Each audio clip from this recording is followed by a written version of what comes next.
the questions of, who do I think is judging me? Who is it?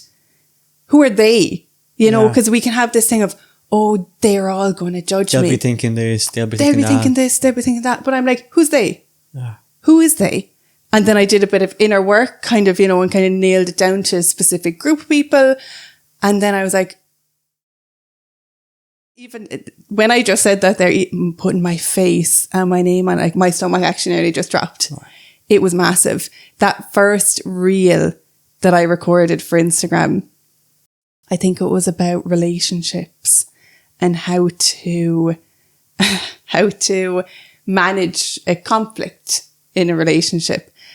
And I remember I recorded it probably about 50 times, you know, and it's, you know, I love talking about it. I love talking about these things because it's helped me so much. And that's what I love passing on to people, you know, that you are good enough.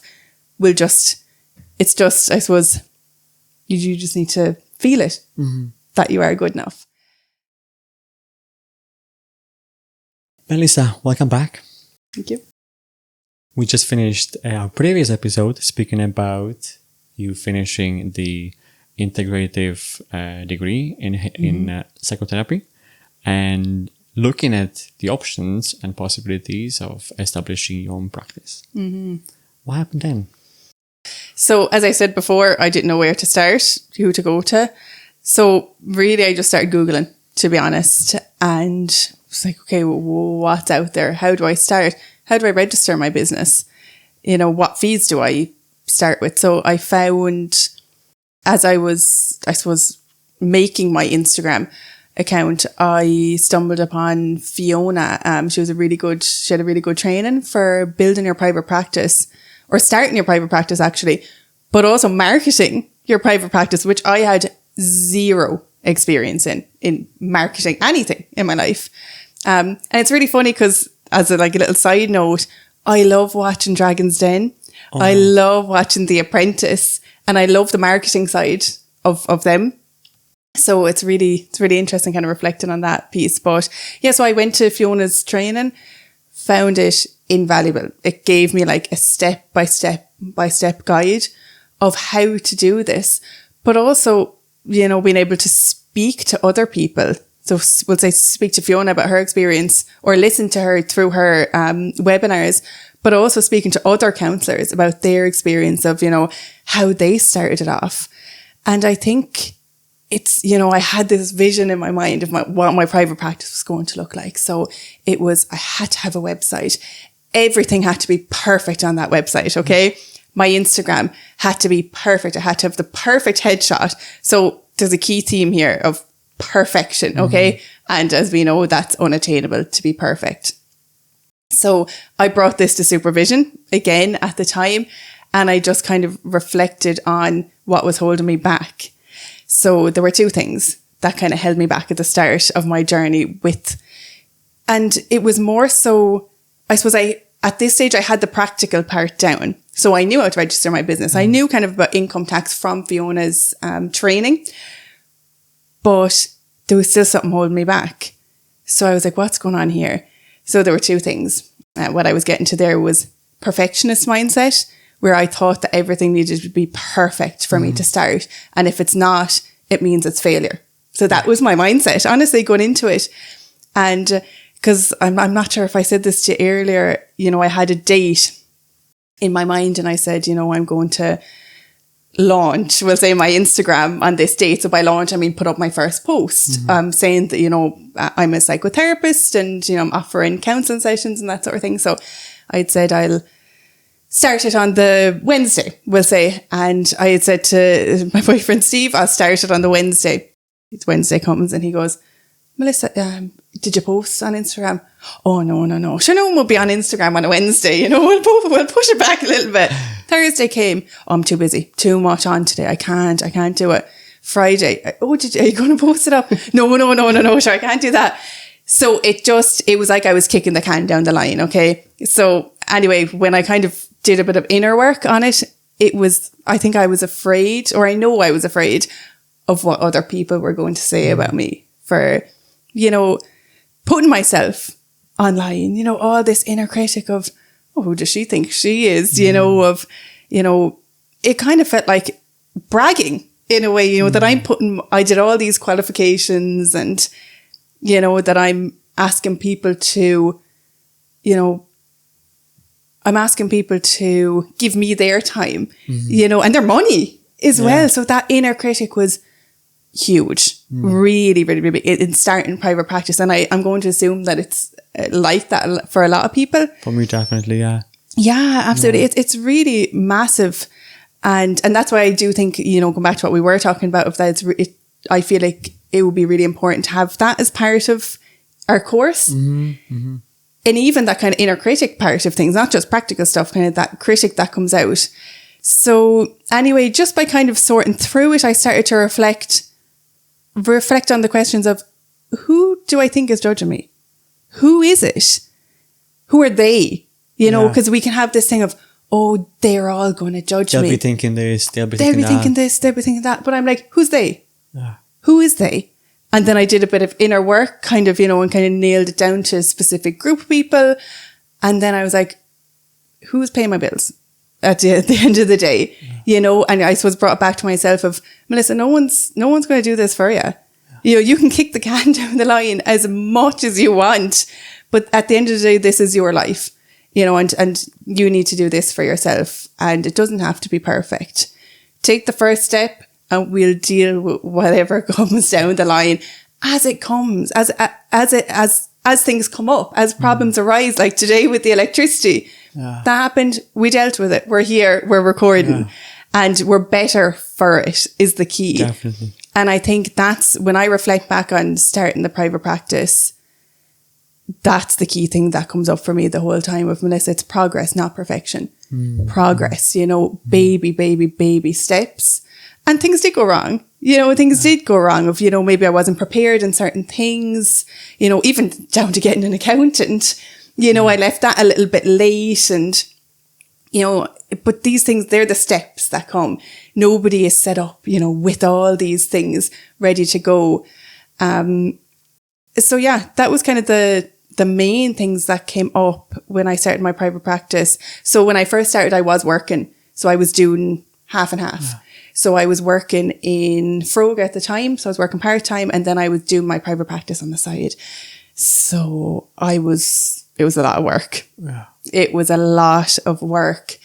And actually in the midst of all that, I met up with a friend and he's involved in Instagram and he has his own business as well. So he gave me a wealth of knowledge about those reels that I put up on Instagram. Yeah. So I wouldn't have known all that if I didn't meet him. So I think that shows the importance of reaching out for support to other people. He's not a psychotherapist, but he has his own business. So he knows, the struggles that are there in your own business. And I suppose the self-doubt around it too. And then even going back to, I suppose, putting my face on Instagram. And your name, signing it, business open. Yeah. And to be honest, even when I just said that, they're putting my face and my name on, like my stomach actually nearly just dropped. Right. It was massive. That first reel that I recorded for Instagram, I think it was about relationships and how to manage a conflict in a relationship. And I remember I recorded it probably about 50 times. Wow. Honestly, I recorded it 50 times, changed my hair a million times, changed where I was standing. Honestly, I had no storage left in my phone by the end of that one reel. But it just goes to show, like, it's not perfection at the start. We sometimes think, okay, I'm going to put that camera up and I'm going to say it perfectly the first time. It doesn't work like that. So it's trial and error with these things. So that was a really big step for me to put up that first video. It was massive. So first of all, it was starting that Instagram, but also putting up that first reel. And as I said, I gained that confidence to do that based off of meeting with one of my friends. And, I think also that kind of shows the importance of reaching out for support. So for anyone that's starting their private practice or just a business in general, reach out to other people, give them a text. Like there's so many people that do, as I was saying to you before, reach out to me through Instagram. Melissa, how did you do this? Do you have any little tips or that kind of thing? I'm really happy to help, because I know how hard it is. Starting it out. So that's the advice that I would give starting out private practice is reach out, talk to other people. And I know that's not easy. It's not easy to ask for help. It's not easy to kind of say, I don't know what to do, and sit in that, because we think I should know what to do. I'm after just doing God knows how many years of college. Yeah. I should know how to do this. But I think reaching out for that support was massive, but also doing that inner work with myself of what's holding me back from doing it. And I think it's a universal experience, Yeah. That's also why I asked you when I walk outside after the power cut. How did you manage to, make so many videos, having the following that you have on Instagram? Like, wow, that's impressive. And, organization, that word just popped into my head as you were talking there, being organized. My whole thing, I haven't really been posting too much now in the last couple of months, but before Christmas. So we'll say maybe if I go back a little bit further, when I first started posting, I was recording, we'll say, a couple of reels, and then I'd throw them all up. Okay. So I might throw up like maybe 2 in a day or, one. And then I'd be like, oh no, now I have to record more, because I just wanted to get them all out there the minute I did them. Yeah. But then then that would overwhelm me, because I'd be like, I have client work, but I have to record these reels. I have to market my practice. So there's so many different things going on. And so what I did was it was actually after, so I'm not sure if I said this already, but I went traveling for a month. Yes. And I took a bit of time away, and I really, really, really reflected on what I wanted my private practice to be after that. Because I felt like when I first started it, as I was growing my client base, I fell into a lot of unhealthy patterns, we'll say, as I was saying to you before, working late in the evenings. That didn't suit me. Maybe taking on too many people at a certain time, or, doing too many clients in one day. And I really took a step back and looked at, okay, what do I want my private practice to look like? What's my ideal private practice, but what's also practical? I suppose, money-wise, we have to put a roof over our head. Yeah. So ideally, I'd, do all morning clients, have my evenings off, but we can't do that. So I kind of sat back and I said, I'd like to do early morning clients, really early morning. So I have that flexibility to get up early and maybe do sessions at 8 a.m. if someone needs it. So I suppose having that flexibility, time-wise. So as I was saying to you before, I usually do kind of, we'll say, earliest 8 o'clock, and then maybe finishing at 4:15 last client. But sometimes I would do an evening if it suited me and if it suited someone else. So going back to what I was saying, I really kind of took a step back and said, okay, what do I want it to look like now? And I said, when I come back from my travels, I'm going to implement it. Okay. So I did. And I stuck to it. I really stuck to it. And I'm keeping to my schedule. So going back to the reels, I told myself that I'm going to post 2 reels and 1 post every week. So I'm not going to get sucked into trying to throw out loads of content on that platform. I'm just going to post 2 reels and 1 post. And I did that for a couple of months on my Instagram. And I did it kind of coming up to Christmas. And I've kind of, I suppose, taken a step back because everyone has just gotten really busy at the moment. But I think it's massive to be organised in, what way you want your private practice to run. And another thing was, what was the word? Systems. That I remember Fiona saying systems, put systems in place, so it's kind of like a step by step in, I suppose, looking at your files on your laptop so that, okay, I'm going to do this, and being organized, I really think is massive for me, because I get really overwhelmed if I feel like there's too many things going on at once. I need to take that step back. Like what we said with this podcast, if we do need to take a step back, that's okay. Take a step back and we can do a couple of breathing techniques. Yeah. Right? So so that's kind of where I'm at with my private practice now. So still figuring it out. Still figuring it out. Same. Yeah. Same. That's it. And we'll always be figuring it out. Even coming here, this is the new step in my private practice. And then maybe I might want to do workshops. But it's that we have those choices to do it, and that it doesn't have to be, the key thing is that it doesn't have to be perfect. when you start.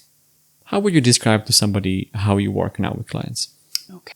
I'm an integrative counsellor, so I draw from different counselling modalities, we'll say. So as I was saying, in the first part of the podcast, that I feel most confident in a way, or I have, I suppose, a depth of knowledge in cognitive behavioural therapy. So I do tend to maybe start with that. But it also depends on, the client that's in front of me. So, for example, if someone comes into me and they might say, look, Melissa, I don't really have that major coming up at the moment, but I would like to work on kind of self-development. And, that they can't pinpoint something, but they just don't feel right. Feel a bit stuck. Yeah. I'm like, that's okay, perfect. So where I'd be kind of leaning towards with that is maybe a more person-centered approach. Slow it down. Let's have a chat. Let's understand, your story, your life story. Whereas, we'll say someone maybe who might come in that's, in quite a distressing situation, we might go for a more CBT approach, go straight in with those kind of coping strategies. But as I said, and I think I said to you before, that I lay it out on the table. This is what I can offer, I do CBT, I do person-centered, I do all mindfulness, I can bring in,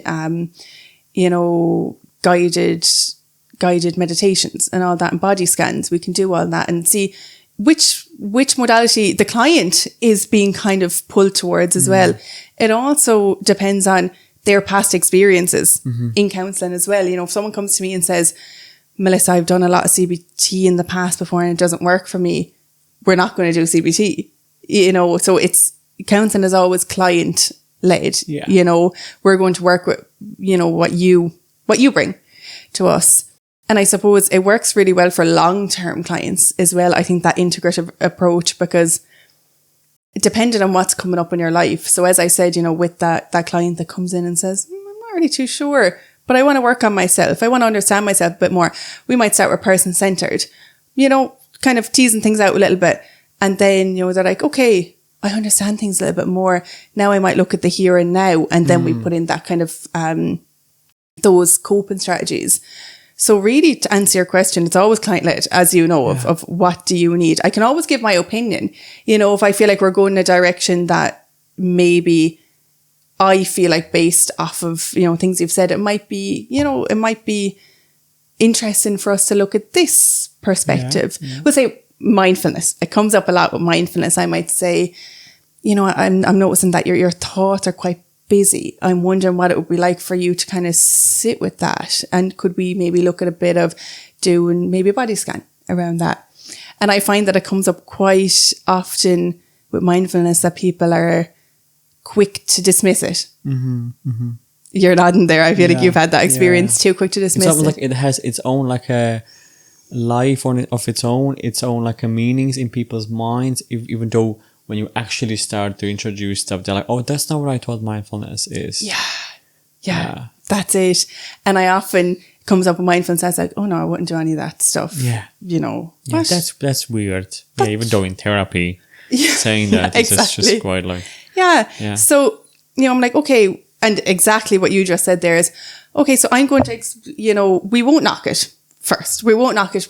I'll tell you maybe a bit about it, of how I work with it and what I do. So I always say mindfulness can be 3 seconds. It can be, so how I practice mindfulness might be a better way to describe it. So if I have a coffee in the morning, I always think, okay, I'm going to just be present right now while I'm drinking my coffee. So linking mindfulness to an already formed habit. So I always have a coffee in the morning. So I always have my couple of minutes mindfulness. I let everyone know I'm doing my mindfulness right now. And it just chill there for 5 seconds. I'm telling you, it can be the tiniest little thing. It doesn't have to be that we're meditating in the woods for an hour. The woods. So, just I'm bringing it back to that, always going back to those small steps. So we'll start off with 5 seconds. So I want you to sit, and this is what I often say is, I want you to sit with your coffee, if it's a coffee drinker, and I want you to look around the room and just notice everything that's in the room and just name it in your mind. Okay, there's a lamp over there, there's a bottle of water there, and say this in your mind. What colours are in the room? What can you hear? And just become aware. And often I have people, sure, what does that do? Yeah. You know, I'm like, what that does is it takes us out of here and into the present moment. Yeah. You know, and that can be massive. And the more we do that, the more so you do it once and you kind of think, I don't know, that didn't do much, you know. And fair, that's absolutely a fair response to it.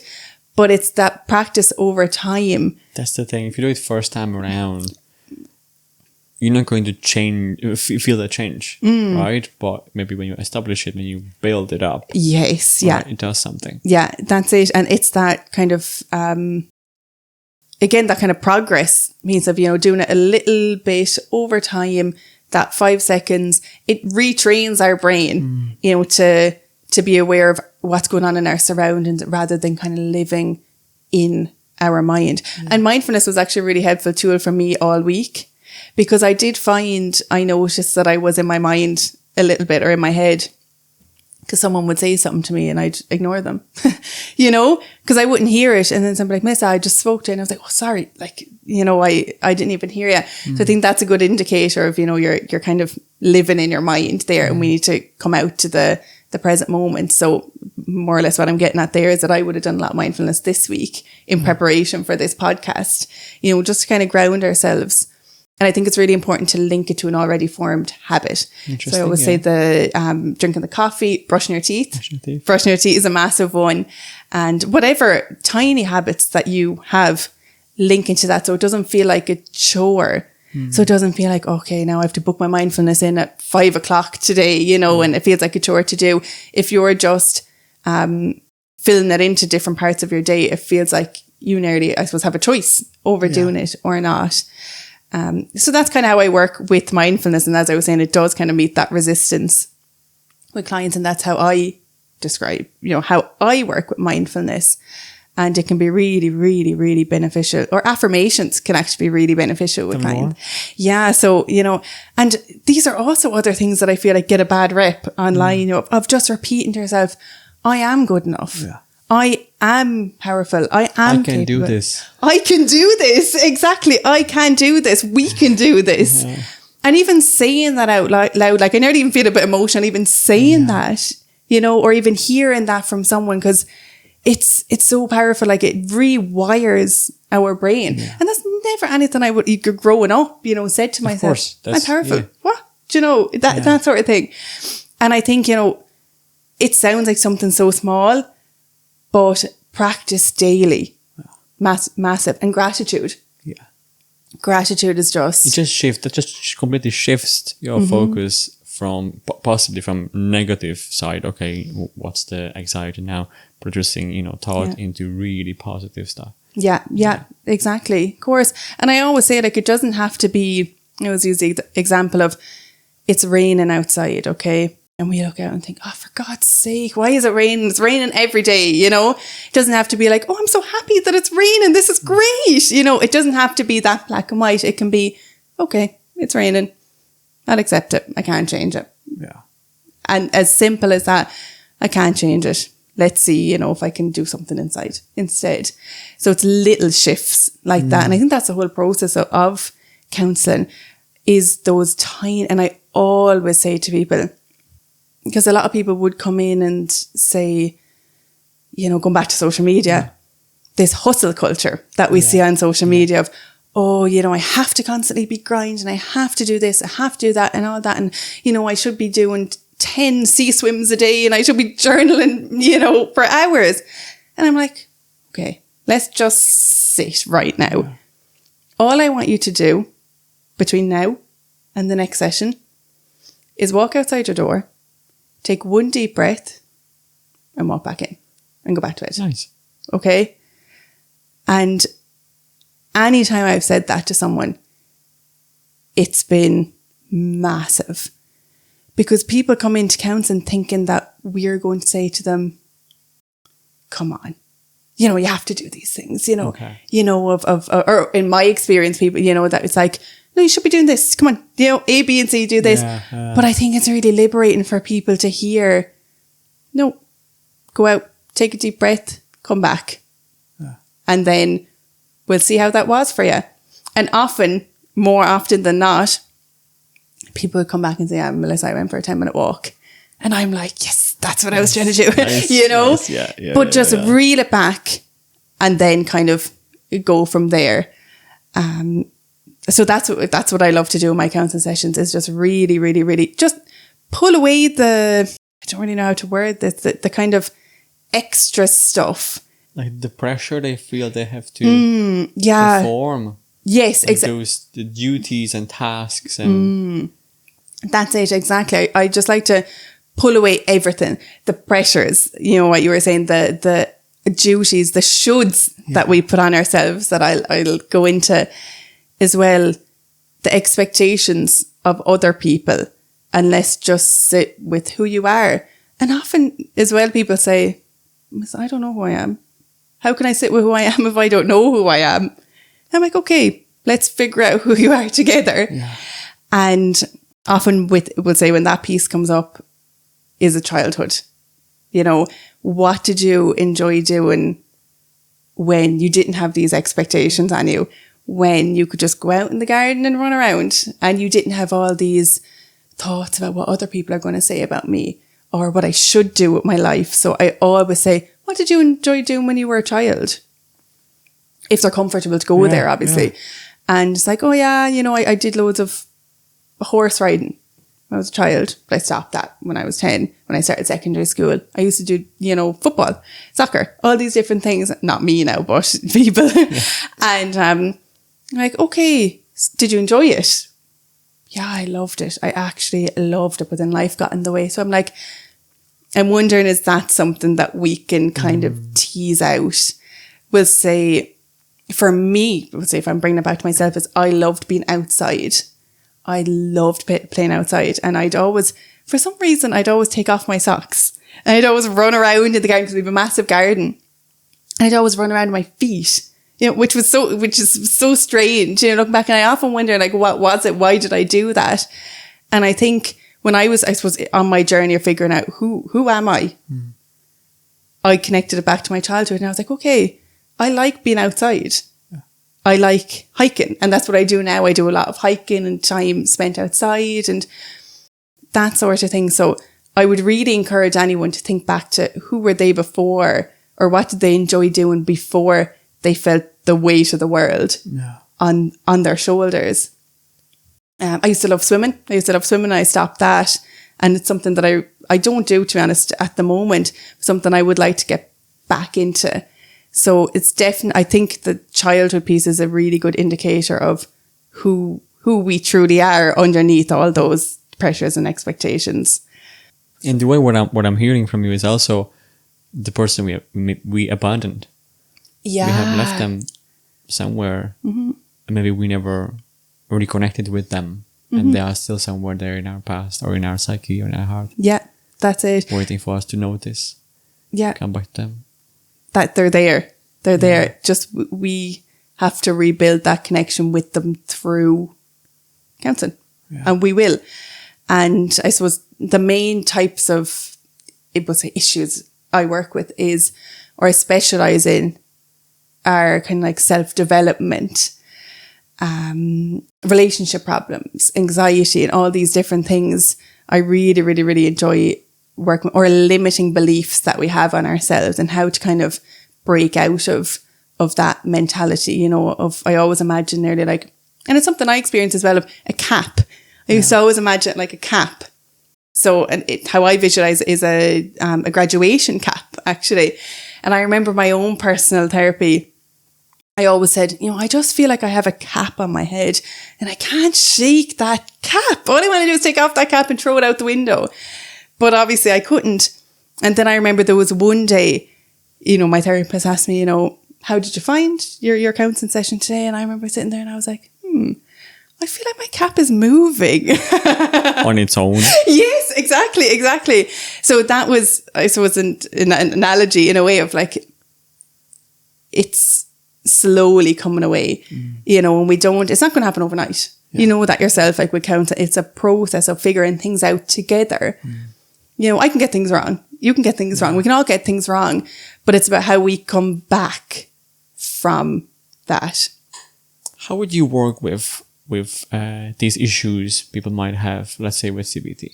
With CBT, I always start, with, I suppose, that psychoeducation piece of how our thoughts impact our emotions, which impact our behaviours, and then looking at how our emotions show up in our body. So once we've kind of, I suppose, fleshed that out a little bit, we'll go on to and look at, I suppose, how that shows up in a client's life. So, you might start thinking, oh, I'm not good enough. Everyone's going to laugh at me. Then we start feeling anxious. Then we want to avoid. So we won't go back to that situation ever again because we don't want to feel that anxiety. And then that kind of physical response that comes up in us, maybe our chest might start to tighten up. Our belly might start to hurt. We might feel a little bit, lightheaded. So once we've kind of understood that piece, then we kind of move on to cognitive distortions. So thinking errors. So how I describe thinking errors is we all experience them. I experience them, definitely. You experience them. And we kind of look down. So there's kind of a list of 10 that I do. But the ones, I suppose, that maybe I would experience the most in myself, but also with clients are should statements. And I'm really passionate about should statements and all or nothing thinking. Yeah, black and white thinking. Black and white thinking, exactly. That's it. And with the should statements, how I describe them are basically boxes that we put ourselves in. So depending on our age, our gender. So we might say, oh, if, because I'm this age, I should be doing this. Because I'm in my 20s, I should be traveling. So that's kind of coming from that reflective place of how should my life look like? And if I don't meet these imaginary markers, I'm not good enough. So that's usually the narrative that we tell ourselves. I'm not good enough if I don't meet these. So as I said, traveling, starting a family, being career focused. Like I should be doing this in my 30s, should be doing this in my 40s, all these shoulds. So I often sit with that and, ask, okay, so that's, first of all, where does that come from? When we have these thoughts or these berating thoughts in our mind, I always ask people, whose voice is that? Whose voice is that in your mind right now? Is it a friend? Is it, someone from your past who really hurt you? Is it someone who was looking out for you, but you took it in a different kind of way? And often, people will connect it back and be like, oh my God, that's this person. This isn't me. This isn't, because I always say we're not born berating ourselves. Yeah. It's learned as we go through life and how we experience life. So, we do that kind of piece of work of where that comes from. And I always say to people, okay, so this is what life should look like to you. Okay. How do you want life to feel? What would it be like for us? That's an interesting question. And I love asking it. And I love asking myself that and people in my personal life. How do I want my life to feel? How do I want my relationships to feel? Okay. So it's like, I want to feel loved. I want to feel accepted. I want to feel resilient. I want to feel challenged in a relationship. Or I suppose in the relationship with yourself as well. So I always bring it back to that kind of feeling, because that's what we want, is to feel a certain way in our lives. So that question always reframes a perspective that we have in our mind of should versus feel. And then I suppose, what do you want as well is kind of a similar question in that.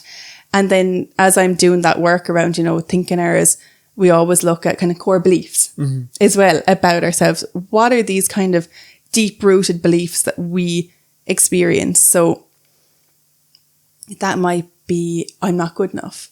That might be, I'm unlovable. I'm a failure. So all these different beliefs that we have that are like, I imagine are like a navigator in life. So I always use the example, if you're in a group of people and you're talking and someone looks at their phone, okay, and you see them looking at their phone and your inner critic pops in and is like, oh no, am I not interested? Am I not this? Am I not that? And that just shows that kind of belief that we have in ourselves of I'm not good enough. So this person didn't want to hear it. So we'll hear what I was saying. So we will seek out everything to confirm the core belief. The core belief. Yeah. And that comes back to that blue hair analogy that I always use. Tell me. You know, that if I looked at you and I say, you know, I hate your blue hair, you know, that's just disgusting. I really don't like it. You'd hopefully look at me and say, oh, Melissa, I think you're mistaken. I don't have blue hair. You know, and that wouldn't impact you because you're like, I don't have blue hair. Yeah. Physically do not have blue hair. But if someone comes to you and says you're not good enough, you're not worthy. It attaches to something that's been there for a long time. That's in there. Yeah. So if that gets in, it's like, okay, there's something going on here. Because if we don't have that belief, it won't faze us. Yeah. Because we'll say, well, I am good enough. Yeah. Thank you for your opinion, but no, thank you. Yeah. So I always kind of bring it back to that. And that's how I explain core beliefs. But I also explain it through the lens of, I always imagine core beliefs like a table. So thoughts are the legs on a table and the core belief is the base of the table, okay? Yeah. So what we do in counselling is challenge those negative thoughts, reframe them in the table. So we'll break down those legs one by one, okay? And as we're breaking them down, that core belief starts to quake. Yeah. Yes, and it'll topple. And then suddenly it collapses, okay? But we don't leave it there. Like, okay, what do we do now? It's gone. We'll build that back up with a more constructive core belief about ourselves, that it's maybe I am good enough. Maybe sometimes I'll fail, but that doesn't mean I'm not good enough. That means I tried and I'm resilient.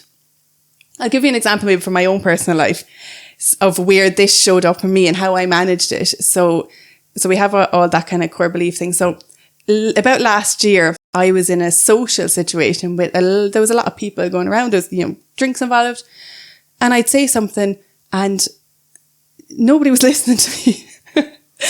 And I get spoken over and I kind of go back into myself and I was like, okay. And then I kind of say something else and then I get spoken over again. And I was like, what is going on here? And then I noticed my mood drop a little bit. And I was asking myself, nearly having a little counselling session in my mind of, Melissa, what's going on? Like, you're in a social situation that you've been looking forward to for a really long time. Why are you feeling low? And then I kind of retraced my thoughts and I was like, oh, you're starting to think nobody wants to listen to you here. Everyone's talking over, okay? So I brought myself to the bathroom. And because I always say that the bathroom is the best place ever. Okay. Just if you're in a social situation and you need that time to do deep breathing, just to regain your thoughts, go to the toilet, and have that time by yourself because it's a private area. So that's what I did in that situation. I brought myself to the toilet and I just kind of reflected on it in my mind and I said, okay, no, Melissa, we're not going to let this ruin your night. We're going to just see if we can view this from a different lens, okay? So I went back out and I just sat there and I just kind of observed what was going on around me. And lo and behold, I realised that everyone was talking over everyone. Everyone was just so happy to be there in that moment. There were drinks flowing, people hadn't seen each other in so long. They were all trying to get their words in. There was such good vibes in that moment that everyone just wanted to talk to everyone. It was like, oh my God, this person, this, and everyone was talking over everyone. And it just gave me that sense of relief of like, okay, this isn't personal. Yeah. This is the environment that I'm in. And it just shows the love in that environment, in that specific occasion, that it wasn't that impersonal to me. You could have stayed in your own other belief, being like, I'm not interesting anymore. People don't like me anymore. Yeah. But then you experience the other part of that same social event. Being like, no, actually, listen, this is actually a different thing happening here. Yeah, that's it. And I think, if it had been something else that I felt like maybe there was, maybe malice intent there, we would have went down a different route of, how can I communicate that to someone that I'm feeling maybe that you're speaking over me, so there's different avenues there. But in that specific situation, it was more so my core belief, my inner critic really coming in there being like, no one wants to talk to you. Not good enough, go home, that sort of thing. But I think that's a really good example to pull yourself away and think, no, it's not me. I'm not going to take person. I'm not going to let this ruin my night. It's kind of like the devil and the angel kind of thing on your shoulders as well. So that's, I suppose, how I work with kind of those caps that we can put on ourselves. And then the other side thing is the emotions. So working with emotions, and I think it's massive to reframe how we experience our emotions. So I know we were kind of talking about this a little bit already of, you know, sometimes people, and myself included, you know, we've all fallen into this trap maybe, you know, a couple of years ago, that's like emotions are bad. People think emotions are bad and that they're holding them back. And it's like, I'm too emotional. You know, I want to suppress these emotions and push them back. That's a really common thing in the first session. Yes. It's like, I want to get rid of my anxiety. I want to get rid of. Yeah. Can you please remove my sadness, depression, anger, more anger, rage? Yeah. And that's it. And it's so common. And, you know, it's obviously a common experience between a lot of counsellors and psychotherapists. And, you know, to reframe that with people, that it's like, we're not getting rid of it. I can't take your anxiety away. I can't take anyone's anxiety away. I can't take my own anxiety away. It's how are we going to build up your toolkit to be able to maybe manage it a little bit better. And something I hear a lot is, and it goes back to those cognitive distortions that I was talking about, is the label, I am an anxious person. Okay. That people put on themselves. And I'm like, okay, tell me more about that label. Where did that label come from? Oh, you know, my mom told me I was always really anxious, or, you know, they always said I'm just anxious. Anyway, okay, you're experiencing anxiety. You're not a anxious person. That's a label that you put on. So the language that we use around our emotions are massive. You know, I'm experiencing anxiety right now. So what I do kind of with those emotions is reframing them. Say, okay, I always look at the scale. So measuring emotions on scale. So I'm like, okay, where is your anxiety right now? Is it maybe at a 6, 7, 8? Okay, maybe it's around maybe a 7. Okay, what can we do to get it down to a 6? What can we do to get it down to a 5? But also saying that we're not going to get it down to a 0 forever. We'll say forever. But we want the sweet spot with emotions are between that 0 and 4. Okay. So we want to get it in between that 0 to 4. So we're getting the positive benefits from our emotions. So we'll say if we look at anger.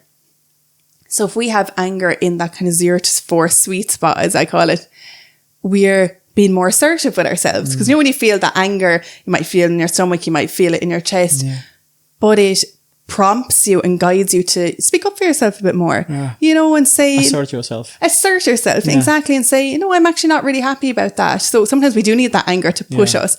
So that's massive. Like, that's so positive. And that's healthy. And healthy, exactly. And healthy to push us to look out for ourselves. So that's guiding us. But how I explain it is then if our anger goes up to maybe that 9 or a 10, it can be kind of tricky. So that's where we, you know, what might work on those coping strategies to bring it down so we can get the positives from that emotion, but we're not experiencing that more of, you know, overwhelming, intense, out of control feeling with anger. And even going back to loneliness, we'll say the positives with loneliness can be that, of course, loneliness is a really difficult feeling to kind of work through, I think, in particular. And how I always work with loneliness, or how I describe loneliness, is that emotions are our guides, okay? So it's like, okay, what is this emotion telling me right now? So usually with loneliness, it might be to deepen either your relationships with the people around you, maybe form new connections. Maybe you've outgrown the relationships that you have right now and you need to find people with similar interests to you now. Or, because, you know, you hear people saying, I'm in a room full of people, but I feel really lonely, you know? And it's like, okay, maybe you need to deepen your relationship with yourself, you know, and explore that relationship with yourself first. And then we can build that out. Because as I was saying before, that we attach those kind of negative thoughts to an emotion. So we'll say we experience loneliness and we start thinking, I'm not good enough. You know, am I weird because I'm feeling this way? And then we tend to isolate ourselves, and it just kind of, I suppose, like a domino effect. Recreates itself. Yeah, exactly. We kind of recreate that.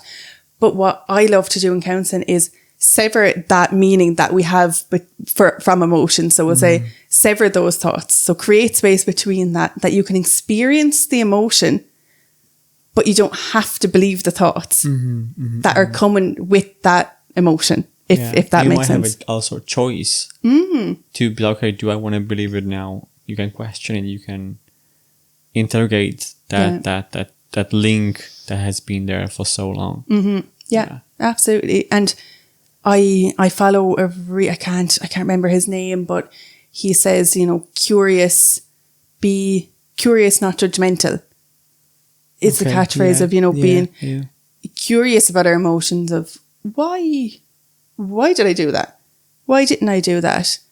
And then rather than being judgmental and thinking, oh, why did I do that? And there's a massive difference. You're berating yourself rather than being like, okay, maybe I didn't react the best in that situation, but how can I come back and be better and be my own best friend and learn from this and deepen my connection with myself?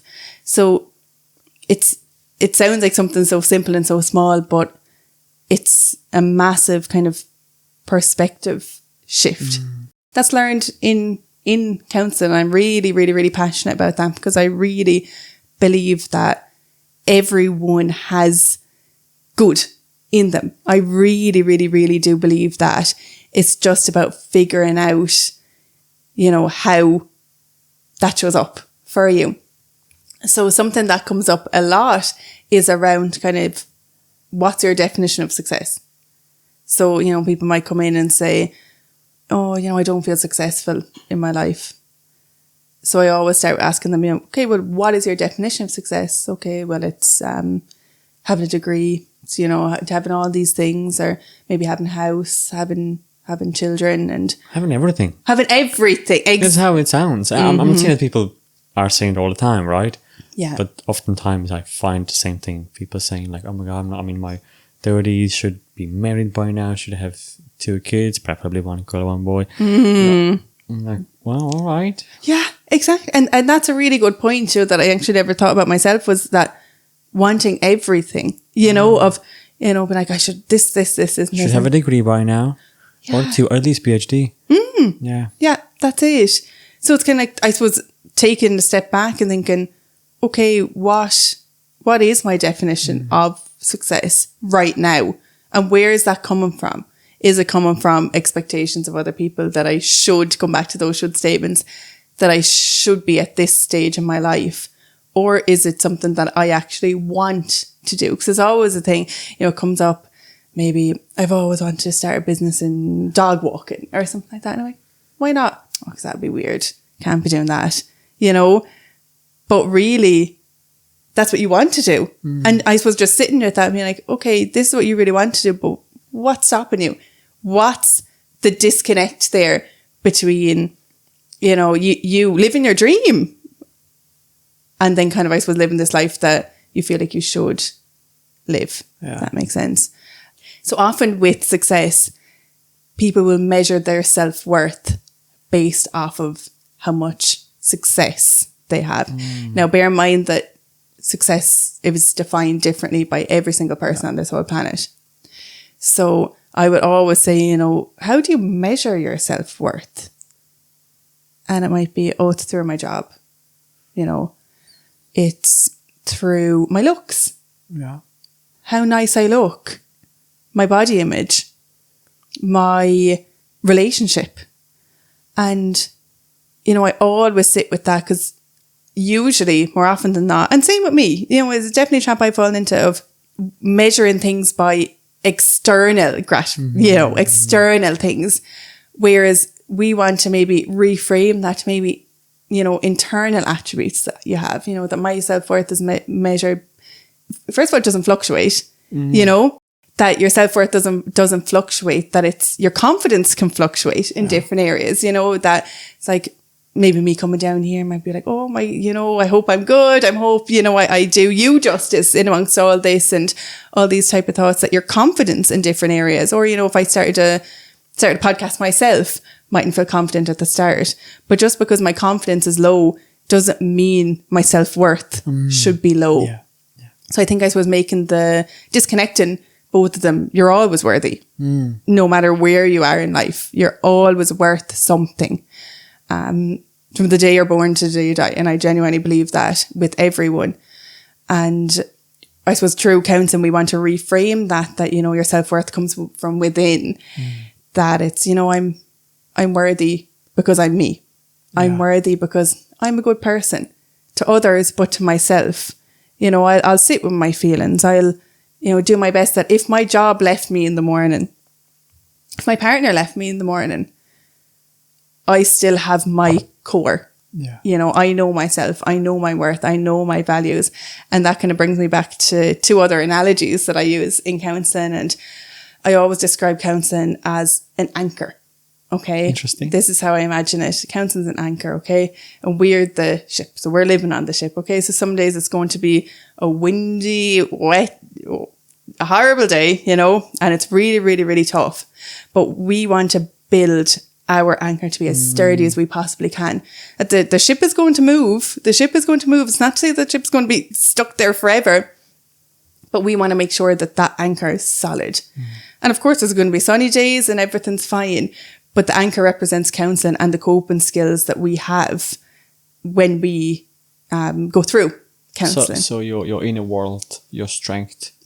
Yeah, exactly. It's a really good way to put it, kind of your inner world, and that you know who you are, that you're anchored down. And of course, the anchor is going to get rusty. You know, we're gonna forget about all these good stuff that we do, but it's still there. You know, and we can come back to it whenever we want. And I suppose it's kind of a similar analogy with that toolkit that I think I've been saying a couple of times of, you know, imagine a toolkit of different things that we can pop into our toolkit, whether that's reframing our thoughts, whether that's reaching out to a friend, whether that's going to the gym. All these different things. That doesn't mean that if you have a bad day, you need to pluck out every single toolkit and apply it all. It's that based on whatever's coming up in that moment, I have these little tools that I can pick out and they can help and support me. And counselling is in that toolkit. And the other analogy that I touched on there is when I'm talking about, you know, this inner critic that we have, these negative core beliefs about ourselves, is the car analogy. So we're always going to have these negative thoughts. We can't get rid of them. You know, if someone can, please tell me how, because we can't. But we just don't want them to be in the driver's seat. We don't want our lives to be driven by insecurity, by these negative thoughts and negative core beliefs, as I said. So we don't want to just push them to the passenger seat. We want to put them in the boot, and we want to shut that boot, okay? But it doesn't mean that they can't creep into the back seat and, you know, creep into the front a little bit. But what we learn in counselling is that awareness that, okay, it's creeping. It's creeping in the back there, and we need to stop the car, and we need to sit with them, and we need to just politely place them back in that boot and manage them. Exactly. And say, thank you for trying to protect me from something here, but I don't need you right now. And then keep driving your car happy out. And that's a process. And I think we were talking about it a little bit already with social media. And I know I keep coming back to social media, but it's where I'm most passionate about is we see that polished end to things. Even this podcast, we'll see this polished end of, you know, all the different pieces cut out. And same with my reels on Instagram, different pieces cut out. And we can make massive assumptions about people, you know, thinking, oh, you know, they were born like this, or, you know, and I do it myself the whole time.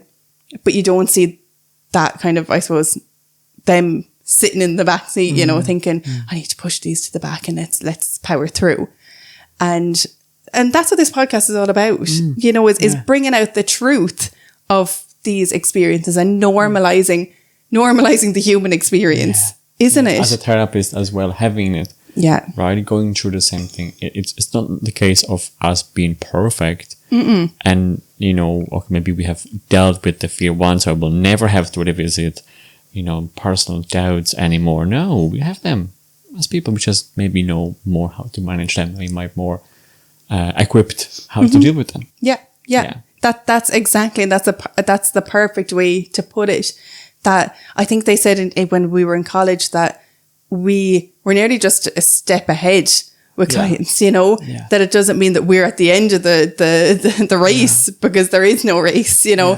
We just have exactly what you said there, those maybe toolkits that we can help support you, you know, in figuring out how you can live your life in a way that suits you and works for you. And that's the thing I always talk about is, okay, what do you want? We know now what your family wants. We know what your friends want. We know what the family wants. We know what the family wants. We know what they want. Yeah, it's a therapy job. It's like, you know what the family wants them to do or doesn't want them to do. Yes, exactly. Yeah. That's it. But and sometimes that can be really difficult, you know, for people to even sit with of, oh, what? Me? Oh, but I don't matter, you know, but I want, it doesn't come into it, because we, you know, it takes a lot to kind of actually sit with, okay, what do I want? And as I said before, you know, maybe going back to childhood, think about, okay, what did I want back then? And how have I lost that part of me, as you brought up? And it's a really, really, really interesting piece. And going back to emotions. So, you know, when I was saying that we, you know, name whatever emotion that you're experiencing in the moment. So if it is loneliness, name that. So that gives that a huge amount of, it takes your power back against that emotion, because if you can name it, you can process it, or you can work with that. Yes, exactly. So, you know, it gives you that certainty. Okay, this is loneliness right now. But I often have people say, how can I name an emotion if I don't know I'm experiencing that emotion?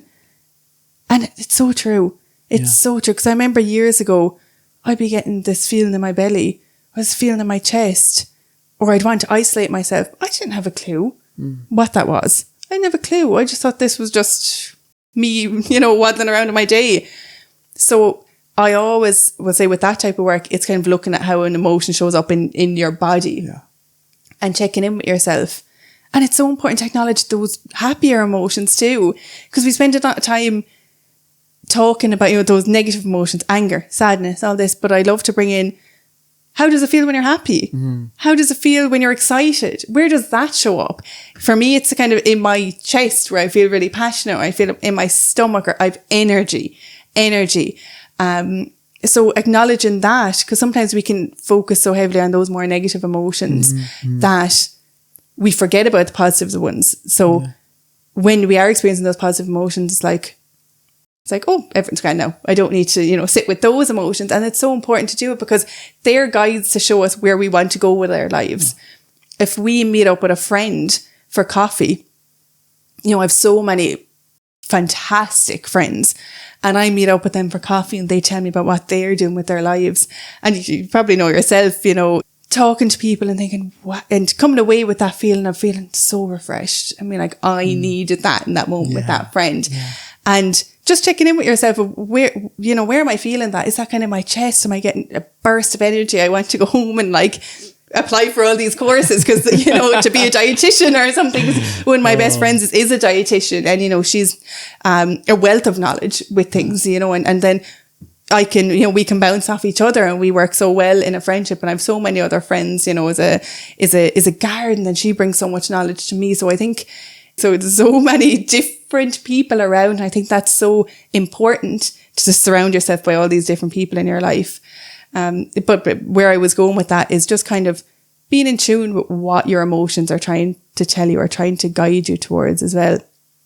And something else that I do with clients that just came into my head there is, if we're coming back to the, you know, kind of CBT element of things, is building that bank of evidence to disprove our negative thoughts. So I'm not sure if you've ever heard of putting thoughts on trial. That document. Thoughts on trial. Oh. Yeah. So it was my supervisor that showed this to me when my first supervisor when I was training. And it's basically like imagining that you're in a court case.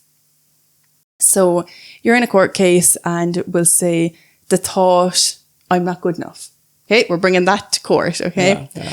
And we're going to look at evidence for the thought, and we're going to look at evidence against that thought. Yes. So we need to remember, and this comes up every single time, that people's opinions and assumptions will not hold up in a court, okay? Because I always do it. And people always say, you know, I'm not good enough.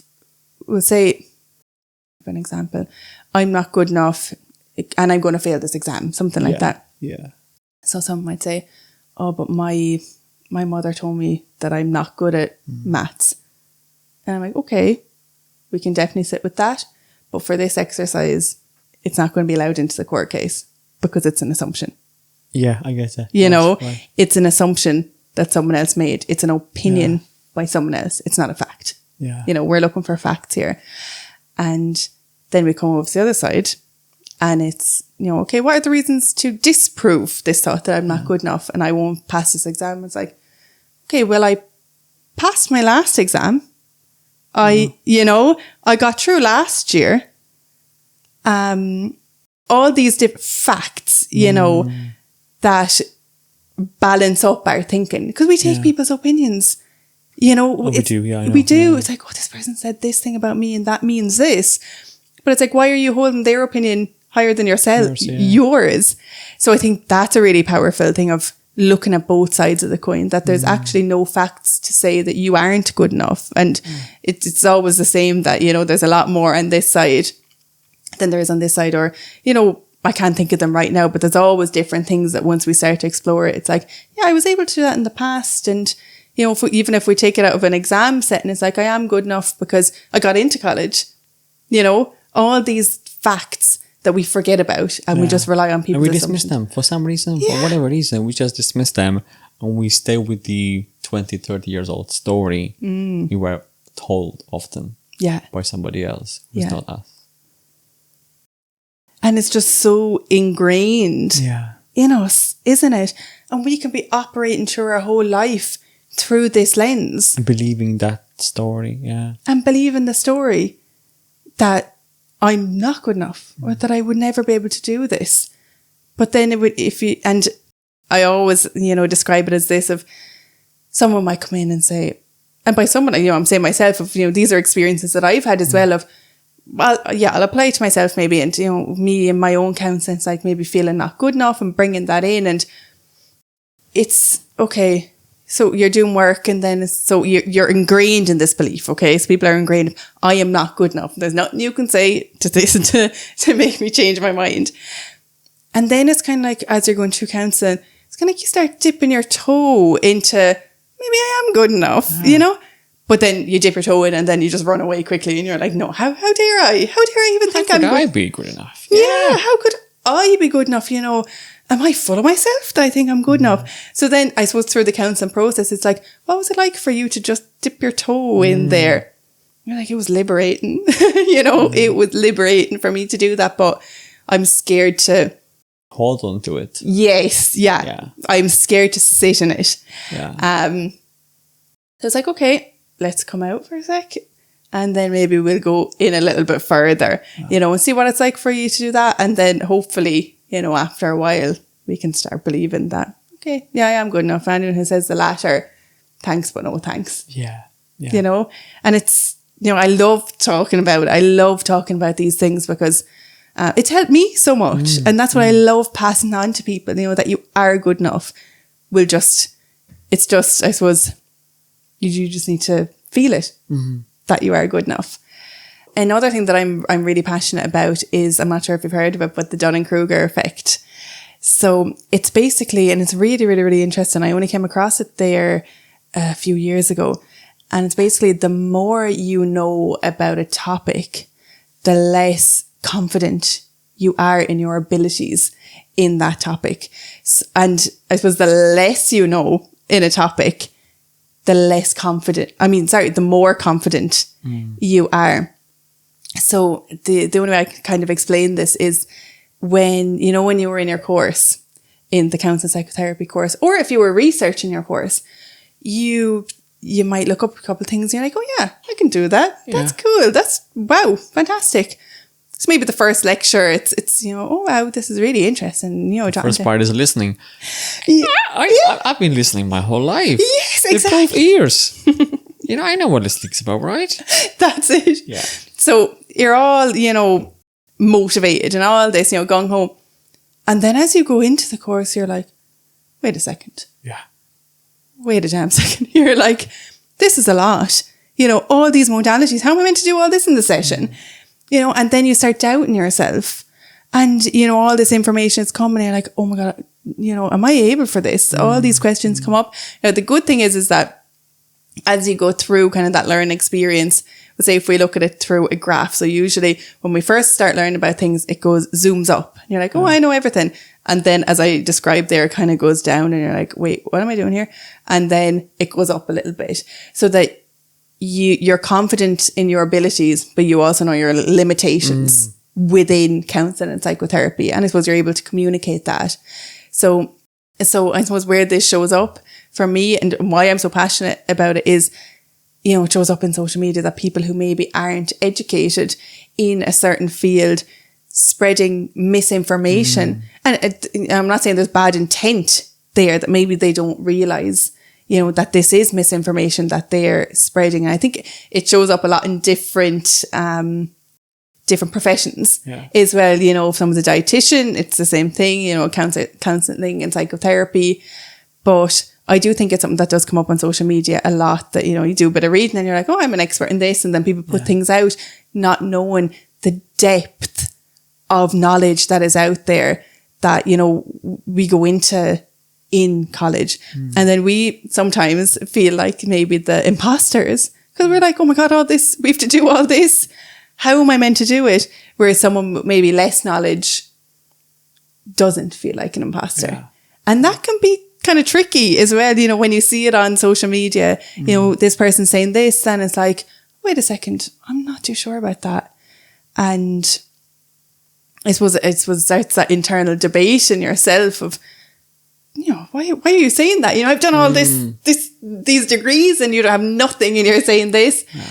But I suppose it just comes back to what I can control, what I can manage. But I just find that analogy really interesting of, I suppose, how humans respond. And I'm sure, you know, I've done it as well, as I said, with the college course. Well, you know, oh my God, I know so much on this topic. Like, you know, with, as I was saying, my friend is a dietitian and, you know, nutrition, thinking, oh yeah, no, I know all these sorts of things. And then I talked to my friend and she's like, oh, but you know, these molecules with all these foods. And I'm like, okay, let's move on. You know, I know nothing. I absolutely know nothing. But I just thought it was really interesting when I first came across it. And not many people have heard of it. I looked it up now because you mentioned it before the interview. So yeah, it's fantastic. It's really, really interesting. And I suppose it adds to my passion around kind of social media and just putting out, you know, the real life story of what's actually going on behind the scenes. Like, I actually just love the fact that the electricity went today. Like, I love it because it I suppose builds our relationship. It gave us 2 hours to speak and really kind of chill and go for a walk and talk about stuff, and definitely gave me much more questions I wanted to ask. That's it, and gave me more confidence, I think, coming into it as well, because we were only just starting. Yeah. And I think we just the intro done and Zoom just went off. 30 seconds. Yeah. And I think that was probably a blessing in disguise. Yeah. To bring us out and take us away from this and go for a walk and then come back and sit down and just kind of have a chat. Yeah. Yeah. And now moving back to the integrative bachelor degree, how do you find the difference between the CBT and maybe what's there in the humanistic modalities that you use with clients? Yeah. So what I love about the kind of more humanistic is the slower approach to things. It feels, for me anyway, as the counsellor in the room, is that it's, I suppose, maybe a more relaxed feeling from me as I'm sitting with clients. And so as I mentioned, those kind of cognitive distortions, how I bring kind of the more person-centered approach in with them is, when I do go through those cognitive distortions, it's about bringing it back to, okay, where your childhood. So it's a really good prompt to bring people back and just kind of have that exploration and, you know, go back to, okay, tell me about your childhood.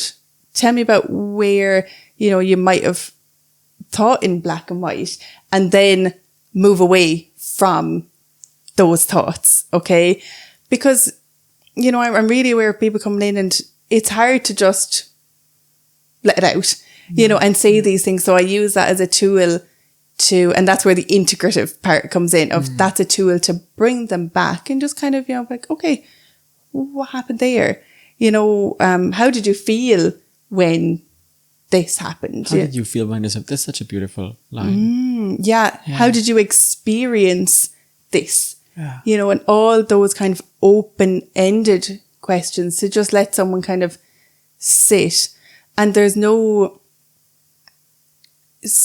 you know, the way with CBT, I suppose it's more of a structured element to it with the person. Even as I'm kind of talking about now, I feel quite relaxed, you know, of going back to childhood. And that's where, for me, that's where all my work was in counselling. It really was. I know I said I did start off with the CBT, but as an adult, it was person-centered.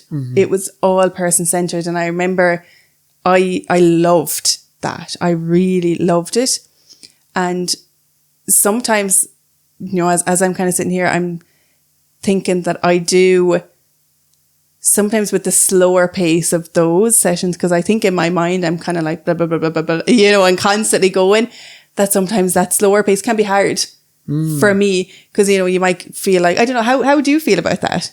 Just, you know, with the kind of slower pace. I think it kind of depends what the client, where the client is. Yeah. Because let's say when they are kind of quite activated, it might be maybe too of a shock to go to a slow pace, just kind of stay with them. But then maybe when they go into the slow pace, just to kind of hold the space for them. Yeah.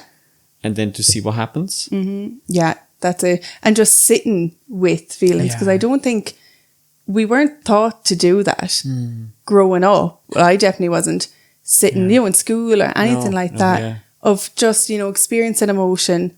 And, you know, I'd always say to people, you know, crying. If someone cries in the session, okay, what was it like for you to cry? What was it like for you to cry right then in front of me? And I think I remember in a previous podcast this came up as well.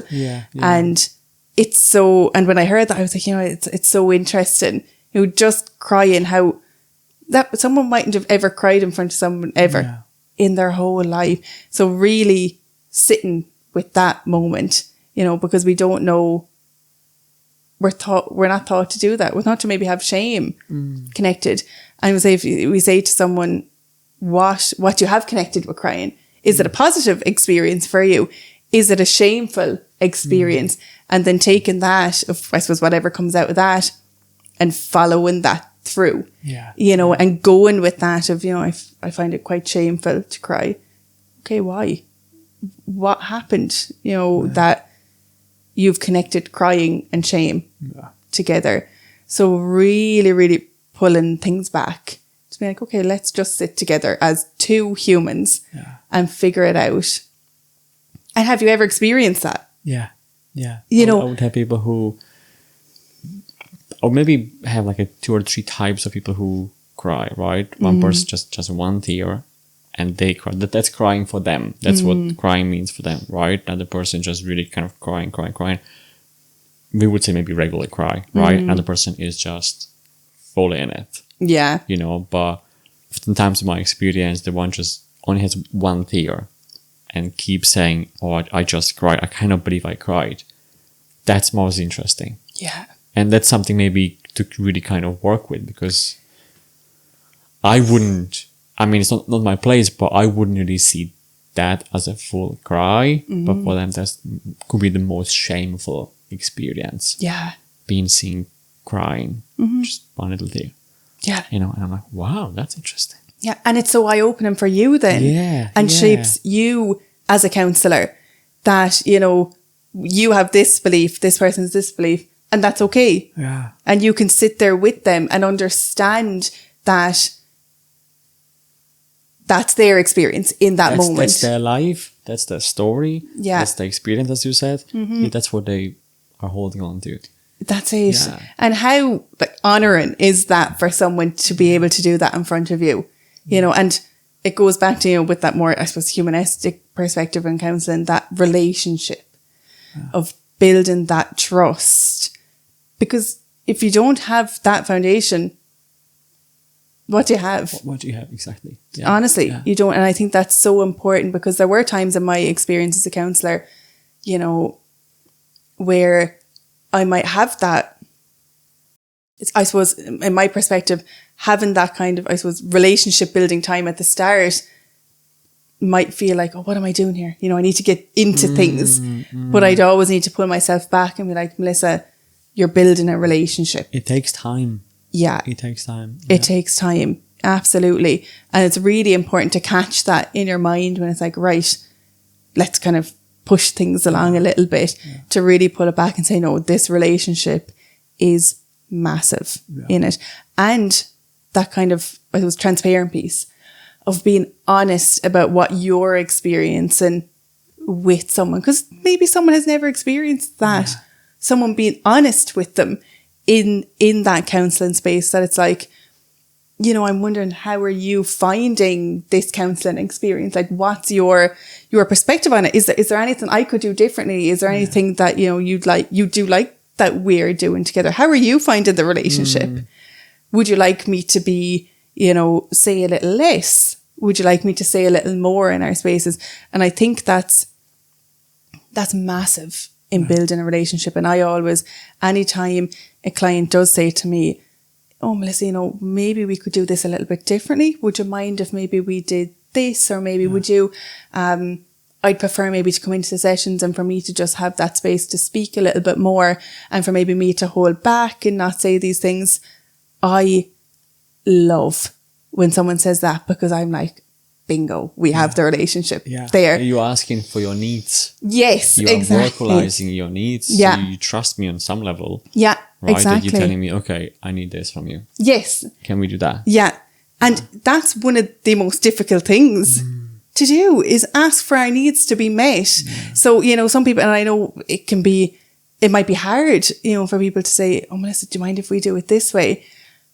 But that's a massive... It takes courage. Courage. It takes a huge amount of courage and bravery. Like, yeah, it's massive. Yeah. So that's why I love leaning into that aspect of things that I sense from you as well. You're really into that as well, of really building that relationship. Because as I said, even with the, you know, the CBT approach, if you don't have the relationship, you know, and also it comes back to what we were saying before about personalities. If, you know, my personality mightn't be right for someone, and that's again why this is so good, because I can get my personality across. So if someone's gravitating towards my energy, that's fine. If someone sees this and is like, I would prefer maybe someone who is like this or like that, that's absolutely fine too. And there's no judgment, there's no shame there. That's your personal experience, and you've choices in this. And I think a massive part as well about that more person-centered approach is kind of exploring choices, you know, that people have. And it was massive in my counselling as well, when I was doing that more person-centered, you know, was exploring that I have choices, so that I don't need to, you know, respond to someone straight away. You say, I say, if I receive an email that's like, I need to text them back straight away. It's like, no, I'm going to sit. I'm going to just be for a second, and then just see what comes from that. Because we're in this kind of constant... It's another thing I love about the person-centered is go, go, go. You know, of like, let's go. And I remember actually my own personal therapist saying to me, and how are you going to look after yourself after this session? Yeah. I looked at her like she had 10 heads. I was like, what do you mean look after myself? Didn't say that to her, obviously, but I thought it. And I went off and I was like, okay, I need to look after myself. You know? I'm responsible for myself. I'm responsible for me. Yeah. And that was massive. Just her asking me, how are you going to look after yourself after the session, was massive. And I think that's another thing, you know, that with counselling, is making sure that people are okay in leaving the session, you know, and closing up the session, to make sure that, you know, what can you do to look after yourself? Do you have a busy day maybe after the session? Especially after a heavy session, if somebody is just like revisiting stuff. Yeah, that's it. Past experiences and being able to dip into it. And like our part of our job is being able to dip into it, but also know when to kind of, you know, retract. Come back, that it's not overwhelming for someone in that moment, and then making sure that that's contained so they can go back out and live live their life, whatever way that looks like. And that's huge, you know, in the space. And it's the whole thing of managing your session. It's the whole thing that it's also in your head while you have 15 minutes with the client. You're thinking about what they're saying. You're thinking about linking it to what I said before. You're thinking about what's happening possibly with them, possibly with you now. You're looking at the time, you know, and you're like, okay, we have 10 minutes, kind of deep stuff. We need to start wrapping up. Yeah. It's the whole thing. Yeah. And I think it's so important as well to challenge. Challenge if you feel like there is something maybe that someone's avoiding. And just saying it in, you know, obviously a really supportive way. You know, I'm noticing that anytime we talk about this subject, you're changing the subject or you're just, you know, avoiding, and just seeing where that comes from and challenging someone in, you know, a respectful, non-judgmental way can be massive, because they could have been challenged in the past in a really judgmental way, and just, it was modeling that to someone. And I think it's so important even for us as counsellors to keep our boundaries, because we're modeling that to our clients. You know, if we're turning up late to sessions, or if we're cancelling, if we're doing all these things, you know, that's modeling that behaviour to a client. You know, if we're working on boundaries and we're coming to the... Or if we don't pay attention to them, yeah, how could we expect them to pay attention to themselves? Yes, yeah. Yeah, absolutely. It's massive. And that all comes under that kind of umbrella. Yeah. And it's so... It's a way of being, isn't it? It's a real way of being in the session. I remember doing an assignment on that in counselling, in the integrative counselling psychotherapy. And it was something that I think I struggled to grasp with, because I had been from that CBT mentality for so long that, you know, I suppose CBT is more structured, you know, you kind of this, isn't this. And then when I was doing the assignment of it's a way of being. So I suppose it was that shift from tips and tricks and strategies to just being. Just focusing on building that relationship, going as slow as you need to in the space, you know. And it's really relaxing even talking about it, isn't it? I'm getting a really relaxed feeling, as I said before. And I'm sitting here and I'm just kind of reflecting to myself how this podcast is going to be a real therapeutic experience for me that I can bring to my clients, because I'm noticing that I'm gravitating more towards maybe the CBT part of things, and maybe that's where my passion is coming out a little bit more as I'm talking to you. So it's definitely food for thought for me when I go home this evening, of how I want to work with clients and where my strengths lie. You know, I always want to ask this question on the interviews here, right? I probably will ask it multiple times to multiple different people. The first one. So I want to find out from you, how do you end your sessions? Ooh, how do I end my sessions? I always say, and it's like nearly a quote unquote, and I've said, we're coming to the end of the session now. I just want to check in with what you're left with coming to the end of the session. So that's kind of the main thing that I gravitate towards. But also, I change it up a little bit. And sometimes I say, what have you gotten from today's sessions? What will you reflect on after this session? Is there one thing that stands out to you about our session today that you're going to take away with you? So I suppose they're all kind of around the same thing, but it just kind of gets someone, you know, thinking about, what did I get from this session, you know, and reflecting on it. I suppose it depends on the session as well, time-wise. So you want to make sure that you have enough time to close out the session. So it's not just like, okay, we're done, bye. You know, like it doesn't work like that. We can't do that. But it's a tricky thing. And do you experience that as well, time-wise, of sometimes, you know, you're in a session and I suppose it's a selfish reason in a way that you lose track of time because, you know, you're so engrossed in what your client is saying that you sometimes lose track. And of course, there's a piece there of, you know, if we do go over time, naming that and saying, oh, I'm so sorry, you know, I didn't mean to go over time there. I hope I haven't, overstepped or, you know, that sort of thing, or that you don't have anywhere to go after the session, naming that, because that's okay. But it's a balance. I think it's a universal experience with clients. That's like, do I finish it maybe 10 minutes early and then close it out, but then it finishes a little bit too early. And sometimes I do say to people, sometimes my sessions do finish a little bit early, but I always say, we're, we've come to a natural ending of the session. I'm aware that we're a couple of minutes, maybe finishing a couple of minutes early, but are you happy to kind of leave it there because it's come to a natural close? Because there's no point kind of bringing up something else there in the last 3 minutes just to get the extra 3 minutes in. And it's always fine, no one else. Or it could be those last few minutes are just chatting. What are you doing after? If it does finish early, and it could just be like, oh, and do you have much planned now for the evening? Look after yourself. Are you watching a movie? Are you watching Netflix? That sort of thing. And as I said before in my mind, it would have been, oh, Melissa, that's a waste of time, But now I'm like, no, that's building the relationship there. Of course, if we're talking about Netflix for the whole session, we don't want to do that. But that little kind of piece at the end to close things out, just to get to know me, or I suppose me even telling clients, what I'm doing after the session, I'm going away for the weekend there now. I'm doing nothing this weekend and all I'm doing is relaxing. I told a couple of people that I'm going on a podcast this weekend, nice. Or today, and just kind of, I suppose, giving a piece of myself to clients as well and finishing it out that way. So I suppose I have my main ending, but I do like to change it up a little bit to see how people respond to the ending. How do you end it?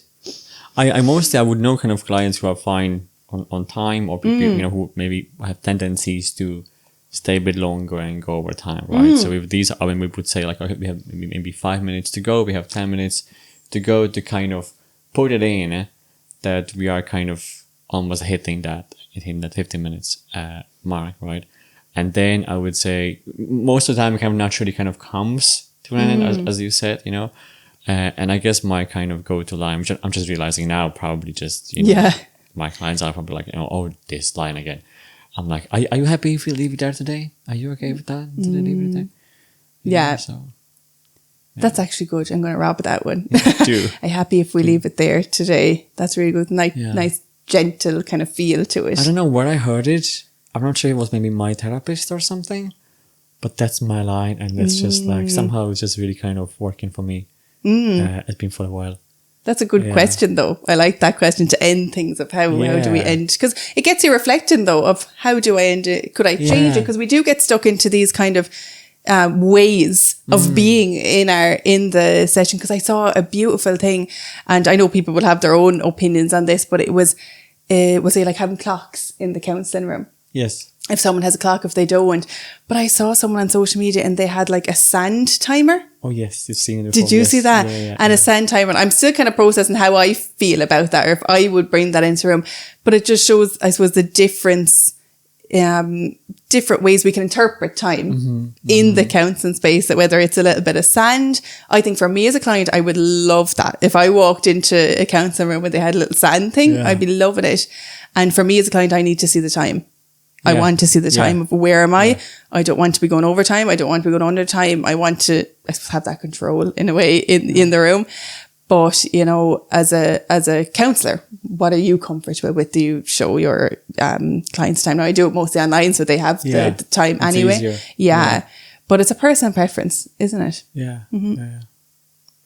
So on that note, are you okay leave it there today? Yes, perfect. And thanks so much for having me. I really enjoyed it. I really did. It. It's really therapeutic experience, and I'm going to. We had a whole day actually together. It was a really therapeutic experience, and I'm.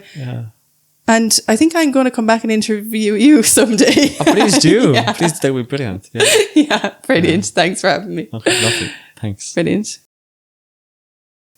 Hey, done. Wow. Thanks so much. I know, I'm so happy. Wow. That was really... If I said to you, oh, Pavel, I hate your blue hair. Your blue hair is just rotten. You'd look at me and you'd say, oh, Melissa, I don't have blue hair.